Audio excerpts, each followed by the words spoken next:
Pertanyaan pertama Ustadz, apakah kita bisa menjadi tentaranya Imam Mahdi? Jika bisa, bagaimana kita pergi ke medan perang? Jika tidak, apa yang akan kita lakukan? Bismillahirrahmanirrahim. Skenario untuk kemunculan Imam Mahdi itu murni skenario Allah Subhanahu wa taala secara langsung bersentuhan, dan itu langsung terjadi di dunia.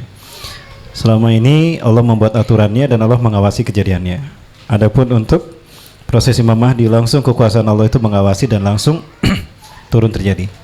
Nah, pada saat itu Allah Subhanahu wa taala membagi manusia menjadi 3 kelompok untuk umat Islam. Tadi sudah kita bahas. Nah, bagaimana caranya atau proses di mana umat Islam itu terfiltrasi menjadi 3 kelompok. Ada yang murtad dari peperangan, ya, lari dari medan perang dan tidak diterima taubatnya dan kekal di neraka jahanam. Kemudian juga ada yang gugur dan ada juga yang menang. Nah, itu bukan skenario kita semata. Artinya Allah yang memilih. Ya, kalau kita sungguh-sungguh, insya Allah Allah akan memilih. Nah, caranya bagaimana Allah memilihnya adalah dengan munculnya kejadian demi kejadian, peristiwa demi peristiwa yang menimpa kita. Ini sebetulnya cara Allah memfilter kita, menyaring kita. Siapa yang nanti akan layak untuk berjuang bersama Imam Mahdi, itulah cara Allah memilihnya, yaitu dengan dihadapkannya atau terjadinya fitnah demi fitnah. Apabila kita istiqomah menghadapi fitnah demi fitnah tanpa mengorbankan akidah kita, begitulah cara kita melalui itu hingga nanti sampai Allah memilih kita menjadi pasukan Imam Mahdi. Karena demi Allah, pasukan yang terbaik nanti adalah sebaik-baik manusia di muka bumi. Ya, dan insya Allah kita punya peluang itu.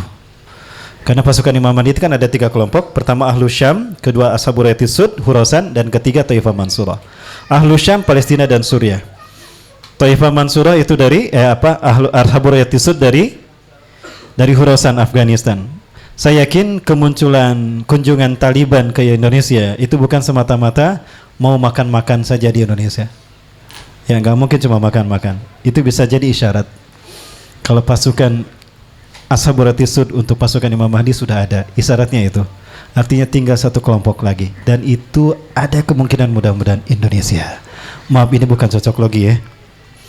Ya, bukan cocok logi, insya Allah. Karena dari semua negara yang Allah pilih untuk menerima Islam, tinggal Indonesia yang belum dipilih untuk memimpin kebangkitan Islam.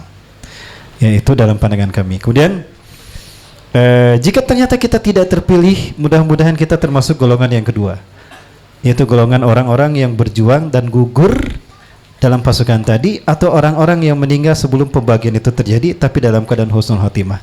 Caranya bagaimana? Istiqomah dengan ibadah kepada Allah Subhanahu wa taala. Setelah kita hijrah, istiqomah, jangan balik lagi ke belakang. Silakan pelajari Quran surat Al-Fat ayat ke-10. Setelah seseorang hijrah ada 2 konsekuensi: memenuhi aufa bi ahdihi, memenuhi janjinya ketika hijrah, atau yang kedua nakasa bi ahdi, merusak perjanjiannya. Baik, barangkali istiqomah yang akan membuat kita akan terpilih menjadi Imam Mahdi. Kalaupun tidak, nauzubillah, berarti kita bukan yang terbaik.